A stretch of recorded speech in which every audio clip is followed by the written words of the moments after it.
Jadi pahlawan nggak gampang, kita nggak bisa seenaknya kesana kemari nolongin orang. Tanggung jawabnya berat. Dokter aja nih ya, nggak bisa nyuntik orang gitu aja. Mereka harus dapat consent dulu dari calon pasien. Kalau calon pasien keberatan dan menolak suntik atau minum obat, nggak bisa dipaksa, walau si dokter tahu semuanya hanya demi kesehatan si orang itu sendiri. Dokter yang maksa justru akan dianggap nggak etis. Sonic memang bukan dokter. Sonic adalah landak biru, yang di film keduanya ini kebetulan lagi punya permasalahan yang sama dengan dokter-dokter yang lagi kebingungan gimana caranya nolong orang yang keberatan divaksinasi. Sonic pengen jadi pahlawan di kota Green Hills, tapi Sonic ini so bad at being a good hero. Tengok apa yang terjadi ketika dia berusaha menangkap perampok bank. Jalanan jadi porak-poranda. Nggak ada yang bilang terima kasih pada Sonic. Malahan di rumah, Sonic dinasehati oleh Sheriff Tom yang udah jadi bapak angkatnya. Makanya Sonic bingung, niatnya kan cuma yang ingin nolong gitu.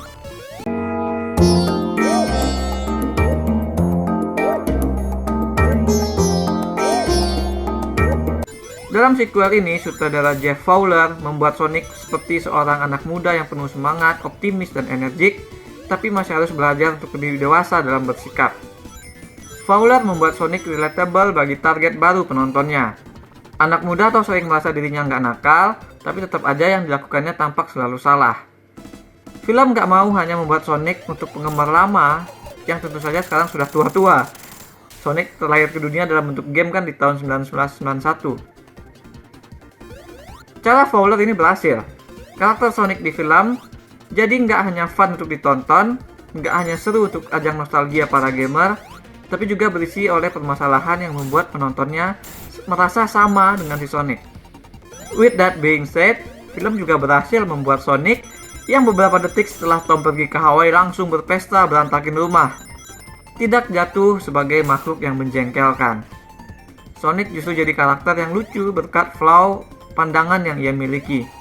Terlebih karena Sonic memang dibentuk sebagai karakter dengan celetukan-celetukan dan sikap yang kocak. Attitude seperti Sonic memang sudah banyak kita temui, apalagi di era superhero yang harus punya snarky komen belakangan ini. Tapi seenggaknya, suara Ben Schwartz terdengar menyegarkan. Setelah belakangan ini kita melulu mendengar karakter seperti itu dihidupkan dengan suara Deadpool. Cerita Sonic 2 menawarkan konflik dan petualangan yang lebih besar, lebih meriah dibandingkan film pertamanya yang tayang tahun 2020 lalu. Kalau dilihat-lihat, cerita kali ini diadaptasi dari game kedua dan ketiga. Karakter sidekick dan rival Sonic, si Tails yang bisa terbang dengan ekornya, lalu ada juga si Knuckles, si pejuang Echidna, dimunculkan di sini lewat situasi yang tak tampak dipaksakan. Tails nyusul ke bumi untuk memperingatkan Sonic tentang bahaya, sementara Knuckles datang karena berkaitan dengan aksi yang dilakukan oleh penjahat utama, Dr. Robotnik. Dr. Robotnik masih dendam sama Sonic karena telah mengasingkan dirinya ke planet Fish of Shiitake. Robotnik memang punya peranan yang besar dalam narasi, hampir seperti dialah yang tokoh utama, karena semua kejadian memang karena ulah si Robotnik.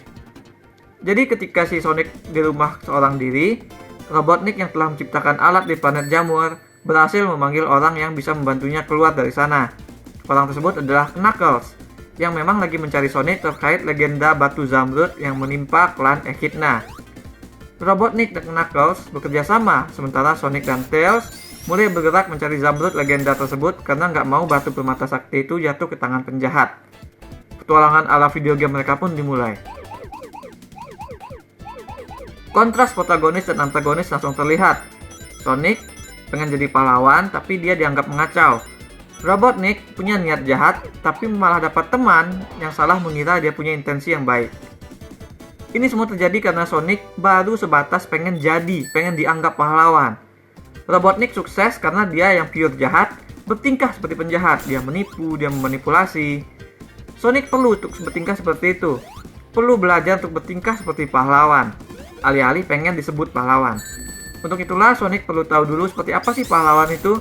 Dia perlu tahu dulu bahwa pahlawan mengutamakan dan bertindak demi orang lain. Film ini super fun memperlihatkan petualangan mereka tersebut. Aksi-aksinya disisipin banyak elemen video game, mulai dari snowboarding hingga ke setting labirin yang memang jadi salah satu setting stage paling ikonik dalam video game Sonic. Dengan karakter yang lebih banyak, film juga mulai semakin mengembrace sisi cartoonish yang dipunya. Setiap keunikan karakter ditonjolkan seheboh mungkin. Film nggak lagi ngerem-ngerem tuh untuk membuat aksinya grounded atau semacamnya. Menonton ini buatku memang terasa lebih dekat dengan Sonic versi serial kartun dulu. Suara Colin O'Shaughnessy yang jadi si Tails saja vibe-nya udah kartun banget. Idris Elba yang nyuarain Knuckles juga punya sisi kartun tersendiri dari sikap dan reaksi karakternya yang baru pertama kali ada di bumi. Sikap fish out of water-nya kocak. Dan Knuckles yang pendiam ini juga kontras yang klop dengan karakter Sonic yang banyak omong. Vibe kartun semakin diperkuat oleh penampilan the one and only Jim Carrey yang luar biasa over the top dengan permainan intonasi dan mimik ekspresi. Kali ini porsi Robotnik lebih banyak. Dia muncul duluan sebagai prolog, dia punya banyak momen-momen penyusun rencana, dia juga punya transformasi. Penampilannya yang lebay mood bakal annoying jika kita melihatnya dalam tone dunia yang lebih serius ataupun yang lebih grounded. Aku merasa ada simbiosis mutualisme antara Jim Carrey dengan film ini. Like, Carrey bisa sepuas-puasnya menggila, dan film bisa fully embrace super fun yang ada pada game maupun kartun Sonic dari penampilan Carrey tersebut. Mau itu aksi dia sendiri ataupun interaksi dia dengan karakter-karakter video game, Jim Carrey bikin kita nggak bosan duduk selama 2 jam. Makanya juga Jim Carrey jugalah satu-satunya karakter manusia yang benar-benar walk out di sini. Cuma dia karakter manusia yang terlihat berada di dunia yang sama dengan karakter-karakter video game. Karakter manusia lain termasuk Tom kayak dipaksakan. Ketika mereka ngelucu atau berlebay ria, nggak klik. Film memang bukan hanya menyorot petualangan si Sonic. Tadinya pas di awal, ketika Tom dan istrinya pergi, aku tuh lega. Kupikir itu cara film untuk ngeditch karakter-karakter manusia. Kupikir film akan fokus ke Sonic aja, dan 48 jam mereka di Hawaii, itu jadi batas waktu sebagai penambah intensitas petualangan Sonic. Tapi ternyata enggak. Sering film membuat kita melihat suasana Tom di Hawaii, di tempat pernikahan sahabat istrinya. Pernikahan tersebut ternyata tidak seperti kelihatannya, ada major plot point juga di situ. Film yang tadinya mengasihkan jadi membosankan ketika pindah ke bagian manusia-manusia ini. Mentok banget rasanya ketika setelah seru-seruan berseluncur di gunung salju, kita dibawa pindah melihat petualangan dua perempuan berusaha menyusup ke dalam hotel, mencoba lucu dengan reaksi terhadap alat-alat canggih. Sonic dan yang lain yang beneran seru tadi, totally absent di hotel tersebut. Film harusnya membuang semua adegan pernikahan tersebut, membuang semua manusia yang tidak bernama Robotnik, supaya cerita makin seru dan gak perlu jadi 2 jam. I mean, kita beli tiket Sonic ya pengen lihat Sonic kan? Mana ada pembeli tiket film ini yang peduli sama acara pernikahan itu asli atau bukan? Mana peduli penonton sama apakah mempelainya beneran cinta atau enggak? Karena mereka nggak di build up. Kita mengerti Tom ada di cerita untuk mendapatkan Sonic. Dia sebagai sumber dari pembelajaran. Juga untuk membuat film beresonansi sebagai cerita keluarga. Karena Sonic dan Tom serta istrinya memang benar adalah sebuah keluarga unik yang jadi fondasi cerita sedari film pertama. Hanya saja pembelajaran dari Tom sudah dimunculkan di awal. Narasi film kedua ini berjalan dengan formula Sonic bakal berkembang karena belajar dari masing-masing karakter lain. Dia melihat nasihat Tom di awal tadi benar dari apa yang ia alami bersama Tails, bersama Knuckles, dan juga Robotnik. Tidak perlu lagi sering kembali ke Tom, ke pesta pernikahan. Apalagi ke memperlihatkan Tom diterima atau tidak oleh mempelai pria di sana. Film masih kesusahan untuk melepaskan karakter manusia sehingga pada akhirnya memberikan mereka tempat yang sebenarnya merusak tempo dan menghambat jalannya narasi. Menjelang babak ketiga, jadi ada banyak kejadian, ada banyak pihak yang terlibat, semuanya terasa kacau. Padahal daripada memperlihatkan itu, lebih baik membuild up sisi vulnerable Sonic. Karena memang itulah yang kurang. Sonic hanya sebatas kalah kuat dengan Knuckles.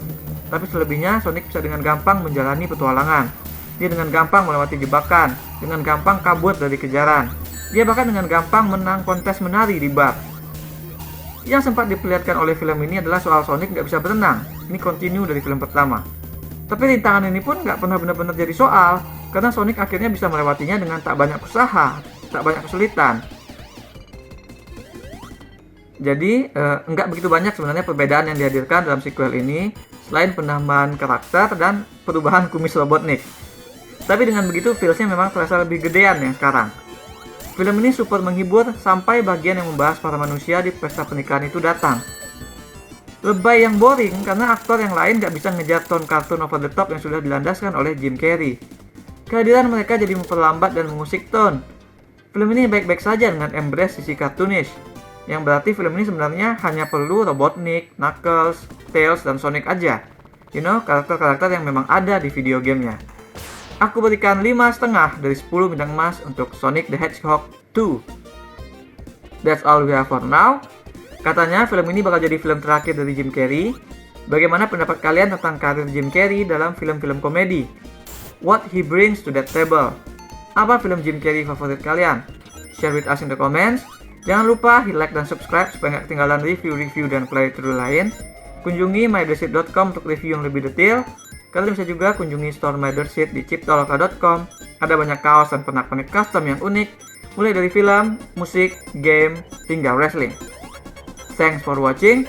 Remember in life, there are winners and there are losers.